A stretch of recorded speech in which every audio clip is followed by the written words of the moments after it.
You know, spring is here when you hear the birds chirping for the first time.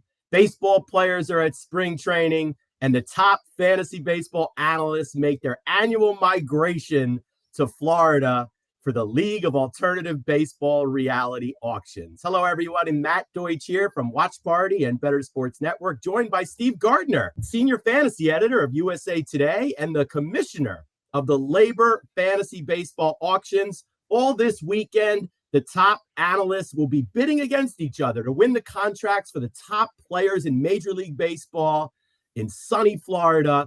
And you can hear those auctions live on SiriusXM Fantasy Sports Radio Friday night at 7 Eastern, Saturday night at 7 Eastern, and the Mixed League on Sunday as well. And on Saturday night, we're going to gamify the National League LABR auction with a watch party where you can answer pregame questions, thinking about who's going to go for the most money, which Dodger is going to be the most expensive contract. And during the auction, you can follow the live winning bids in our chat. You can react to all the prices. We'll have a moderator live in the room, and of course, live questions to test your knowledge of Major League Baseball and fantasy baseball. Thank you for joining us, Steve. It's the 31st year of LABR. You're the commissioner. It wouldn't happen without you. A tremendous service you do for all of us baseball geeks. Tell us why LABR matters. Well, Matt, the reason that LABR matters is we all want to know who the best fantasy analysts are. And back in 1994, my predecessor as the fantasy columnist at then Baseball Weekly, now Sports Weekly, John Hunt, got the idea to get all of these so-called experts together to kind of figure out who could be the best, who is the best.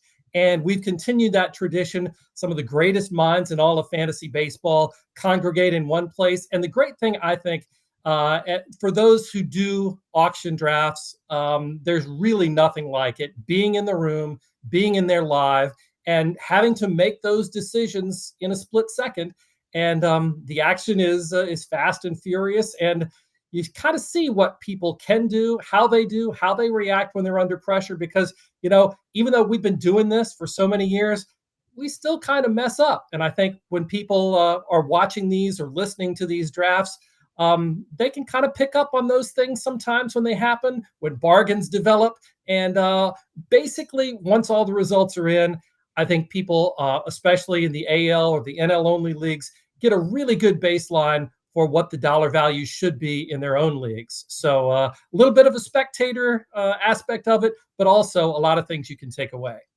You got some heavy hitters in the National League and the American League auctions. On Saturday night, the National League, we've got representatives from Baseball America, CBS Sports, the great Howard Bender from Fantasy Alarm, Baseball HQ, NBC, the list goes on, ESPN, Ian Kahn, who's quite an accomplished actor, probably a better fantasy baseball analyst than he even is an actor. And of course, the defending champions, Colton and the Wolfman, representing SiriusXM. Steve, what's it like to stare down these experts across the table when you really want a player?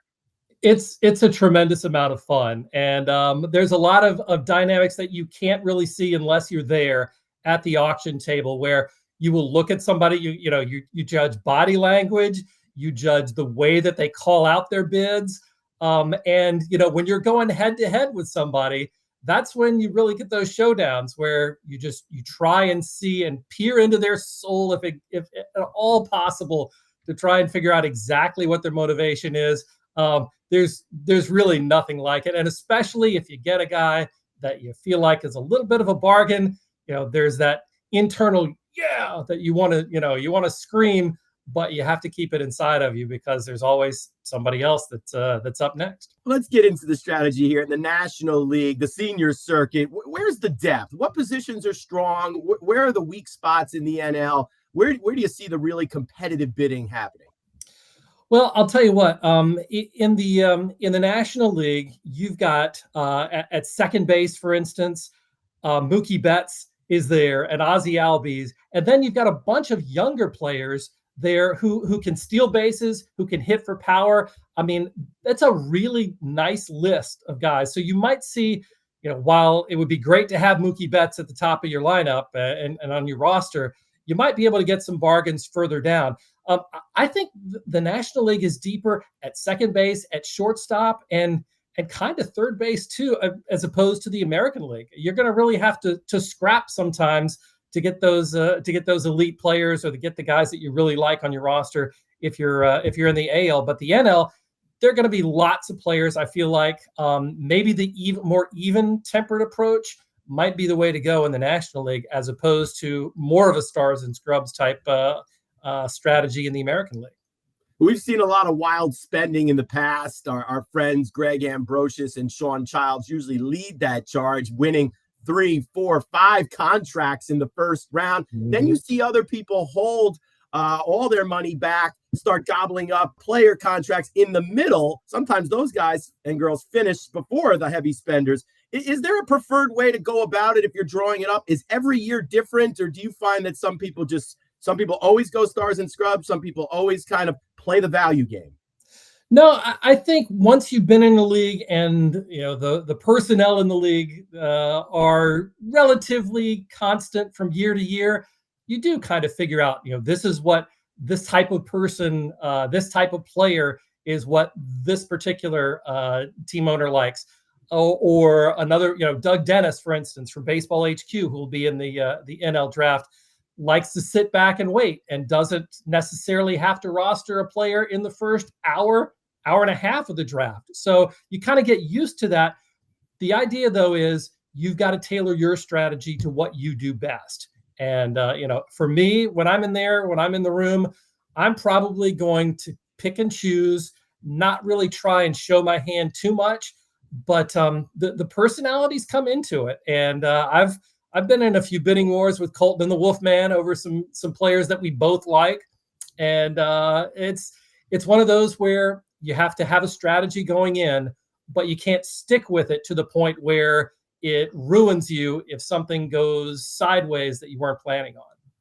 So true. We're privileged to have a few minutes with Steve Gardner, the senior fantasy editor from the great USA Today, the commissioner of the League of Alternative Baseball Reality Fantasy Baseball Auctions. We're going to help all of you prepare for your fantasy baseball auctions with some strategy. But first, let me remind you can hear live coverage of the LABR auctions on SiriusXM Friday, Saturday, and Sunday on the Fantasy Sports Radio channel. And on Saturday night, we're gamifying the National League LABR auction on the Watch Party app. We've got pregame questions posted now. And during the auction, you'll be able to see running totals of the winning contracts. We'll have moderator inside the room telling us what's happening. And we'll be able to chat about who spent way too much and who's being too shy in there. Let's get people ready to prepare for their auction, Steve. Well, what's the basic way to go about preparing for an auction? Is it as simple as getting the USA Today and seeing all the dollar figures that you suggest, and then maybe tailoring it for your league and just going off that list? Or